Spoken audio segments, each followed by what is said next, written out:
안녕하세요. 어떤 약사입니다. 오늘은 단단한 마음에 쫄지 말자. 뭐 이런 얘기 한번 해볼게요. 요즘 이제 뭐 사람들이 얘기하는 것도 그렇고 유튜브나 이런 데서 막 표현되는 것도 그렇고 뭐 저 사람 되게 단단한 사람이야. 뭐 흔들리지 않고 자기 중심이 있고 뭐 일희일비하지 않고 뭐 그러면서 뭔가 이렇게 좋은 일이 있을 때 뭐 다 이제 운도 그러다 보니까 따르고 막 이런 얘기를 좀 하고 그냥 거기에 대한 좀 단단하다는 표현을 좀 많이 쓰는데요. 솔직히 저는 거기에 대해서 굉장히 좀 드물게 약간 드물게 제가 막 특별히 이런 건 별로야 이렇게 생각하는 게 별로 없는데요.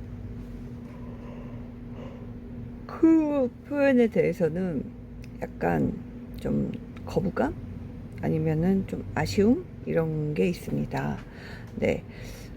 어제 제가요, TV로 박종철 열사 생각나실지 모르겠어요, 여러분들.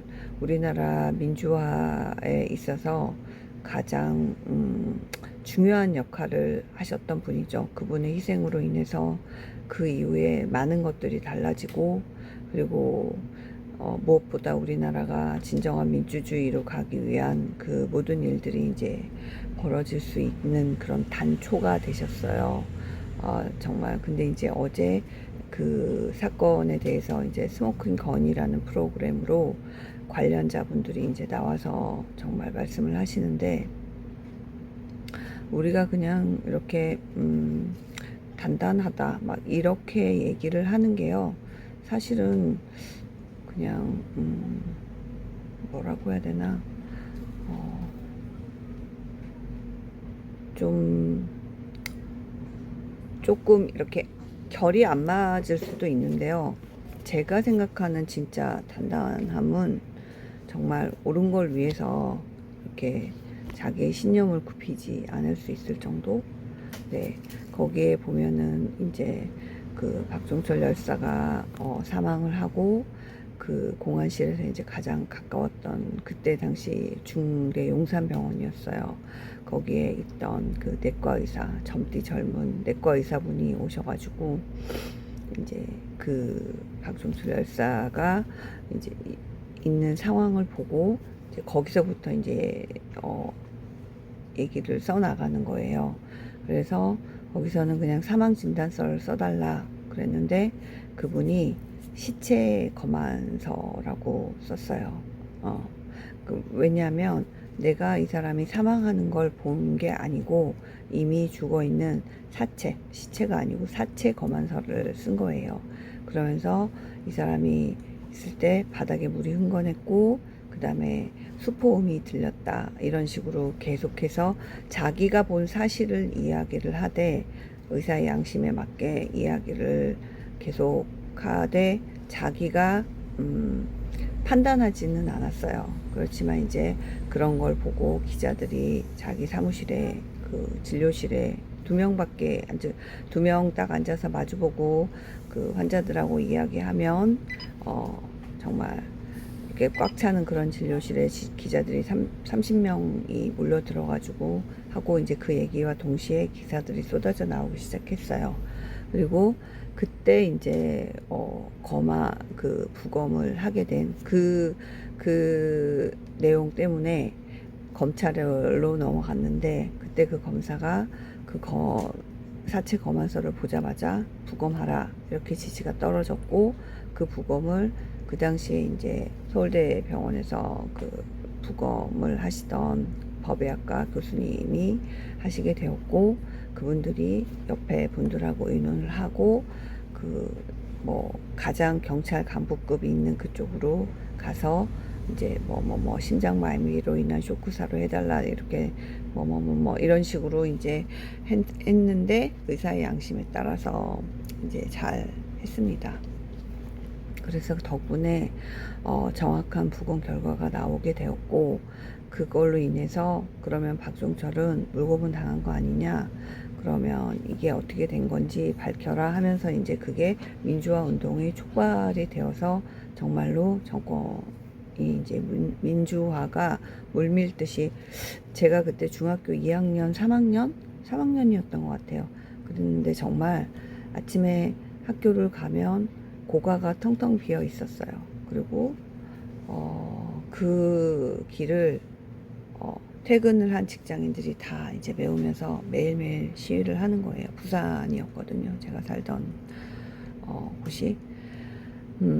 아무튼 그랬을 때 그 의사가 처음에 그 처음에 사체 검안서를 쓴 박종철 열사를 이제 보게 된 그분이 말씀하셨어요. 그 전에는 내가 그냥 의사가 돼서 어느 정도 이제 좀 그것도 누리고 경제적인 풍요도 누리고 어떻게 그냥 편하게 의사가 됐으니까 좀 누리고 살아야겠다, 뭐 이런 마음도 많이 있으셨대요. 근데 그 이후에 내가 정말 어떻게 살아야 될 것인가, 의사로 어떻게 살면 좋을까, 막 이런 얘기를 하시더라고요. 근데 이제 어제 저희 둘째가 이제 의대를 갔다고 했잖아요. 근데 요즘은 그때랑 너무너무 분위기가 다르죠. 근데 이제 걔를 옆에서 같이 보면서 그냥 그와 관련된 얘기를 잠깐 했는데요. 진짜 우리가 이렇게 지금 편하게 누리고 있는 것들이 정말 그런 분들의 양심하고, 그 다음에 그와 관련된 자기 업무에 대한 충실, 그리고 거기에 대해서 또 이렇게 지지하는 일반 국민들의 그 하나하나의 힘, 이런 것들이 보여서 되지 않겠어요? 불과 얼마 전에 그 탄핵 관련된 일도 그랬고요. 그래서 우리나라는 저는 희망이 있다고 봅니다. 그리고 솔직히 단단함이라는 말은요, 그런 데 쓰는 거라고 생각을 해요.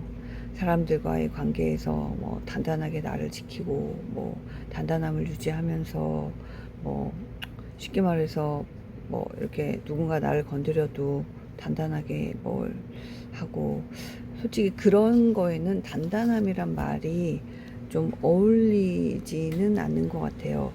그냥 그래서 제가 약간 그래도 전문직으로 살고 있다 보니까 그런 부분에 대해서 조금 더 생각을 하게 되는지 모르겠지만, 그로서의 양심이나 그리고 그로서의 기준, 그런 게 있었을 때 정말 잘 선택을 할 수 있고, 그리고 정말 부끄럽지 않은 그런 선택들을 할 수 있으면 좋겠다, 그런 생각이 들었고, 그렇게 훌륭한 일을 할 수 있는 사람이 의사고, 나의 딸도 그렇게 양심에 어긋나지 않고 또 좀 잘 해봤으면 좋겠다.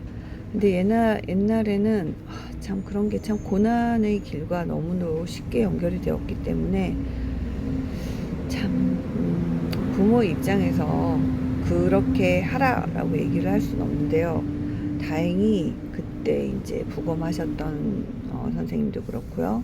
그리고 처음에 그 왕진을 가서 사체 검안서를 썼던 그분들도 다행히 지금까지 잘 계시고 계셨습니다. 네, 그래서 우리 인생에 대해서 단단함이란 게 뭔지 좀 잘 다시 생각해 보면 좋겠고요. 기본적으로 이제 사람에 대한 존중과, 그리고 예의, 그리고 자신의 일에 대한 충실함, 이렇게 많은 사회 구성원들이 살고 있기 때문에 우리나라가 지금까지 발전해 왔다고 생각을 합니다. 그리고 앞으로도 그렇게 되기를 바라고요. 요즘 사실 막 메디컬 의대 막 이렇게 아이들이 가면은 솔직히 정말 인성과 관련해서 많은 문제들이 터지고, 그것과 관련해서 많은 르포들이 나옵니다. 변호사나 의사나 아무튼 사회 고위직이 되고 난 다음에 얼마나 이렇게 비양심적이고 비인간적인 일을 하는지 그 부분에 대해서도 참 잘 생각해 봐야 될 일이고요. 그런 직업을 가진 아이들을 가진 부모로서 또 교육의 시기는 지났지만 그래도 말을 해줘야겠다 이런 생각도 들고요. 참 여러 가지 마음이 드는 날이었고요. 또 진짜 우리가 얘기하는 요즘 되게 뭐 얘기하는 좋은 말들 그 중에 대표적인 게 단단하다, 뭐 중심 있다, 그리고 뭐 휘둘리지 않는다 이런 것들이 실제로 어떤 의미인지 나를 지키기 위한 것도 중요하지만요. 정말 내가 속한 공동체와 그리고 내가 속한 어떤 사회에 대해서 내가 조금 더 넓게 생각할 수 있으면 어떨까 하고 약간 두서없는 얘기를 해봤어요. 네, 제가 이제 90년대 학번이고 또 그때는 참 사회가 격변하던 시기에 끝자락이거나 좀 많이 남아 있을 때였거든요. 그래서 이런 생각을 더 하는 건지도 모르겠어요.